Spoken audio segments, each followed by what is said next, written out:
So we had over the weekend the opportunity to have a little bit of a learning opportunity. Email went out and it kind of inferred something slightly different than what I think our basic culture is. And I thought the message, while on target in some regards, missed the mark completely in some others. So I want to talk about that.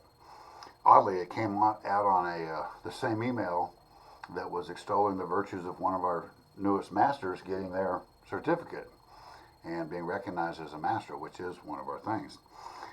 But they talk about the corporate page, the now hiring onslaught of stuff that you can get from corporate, and talking about how you really need to plaster that all over the place and scream, I need people.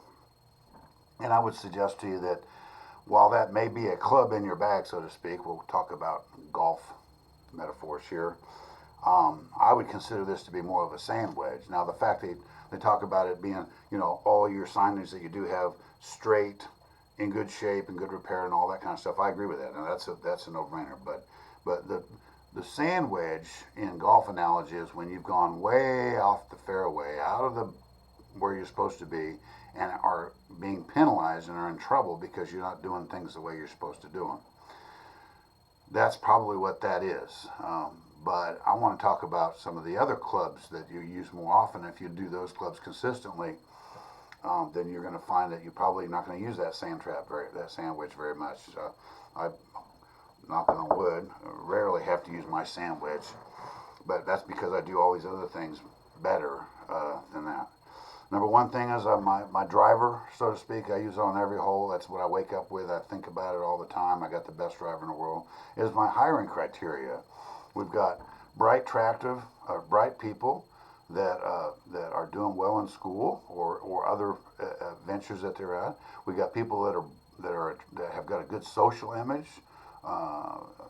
physical image. They take care of themselves. They're well dressed. They present themselves like they're coming to actually present themselves for a job opportunity, not just they fell out of the bus and came over and want to see if they can get paid. And then people that got social skills, bright, good image, social skills. Are they involved in school clubs, activities, and all that? That's our driver. Our 3 would be the fact that if they don't possess those, then we give them the opportunity to go out and work on those skills and then reapply. So we give them the turnoff, which sounds negative, but actually for most people, they really appreciate knowing whether they got the job or not. And if they didn't get the job, what do they need to do? Some people actually go off and do the things that you tell them, and they come back, and that's a person who really wants to work. The people that you do hire, you turn on. You tell them exactly why you hired them and let them know that you're looking for more people just like that. We can teach you how to do anything. We can't teach you those 3 things. Once you hire bright, sociable people, then you have to be flexible with your schedule. I think that's probably our 4 wood. It's something that we make sure that we hire, let's say, a cheerleader. Well, then we let her have Fridays nights off so she can go cheer. If we hire a football player or whatever the case is, whatever their social skills are, then we have to make sure that we're honoring those. We have our posted interview hours, so those people that are looking for a job and genuinely want to work at a certain place can find out how they go about doing it. Then you start talking about some of the other programs we have. Our 2 iron, we'll say, is our master's program. It's the ability for people to get in there and actually be recognized and rewarded for being the best at their job, to be actually more than just a paycheck, but it's also recognition for a job well done and a level of performance, not necessarily just training, but performance well done. We have the Master Savings Program that allows people and starts teaching people how to save up their money for events that come along and even roll it over from time to time.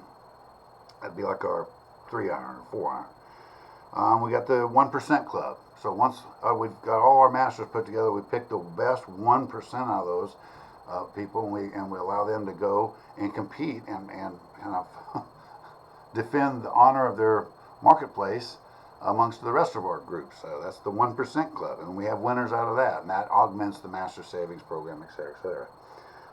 A lot of our management partners today started off as masters or employees, so definitely crew employees, So possible ownership, I think that'd be like a 5 iron. I don't think most of us didn't wake up or get born knowing we were going to be in the restaurant business. I certainly didn't. I thought I was going to be an attorney. Thank God I got to do what I love to do as opposed to being an attorney.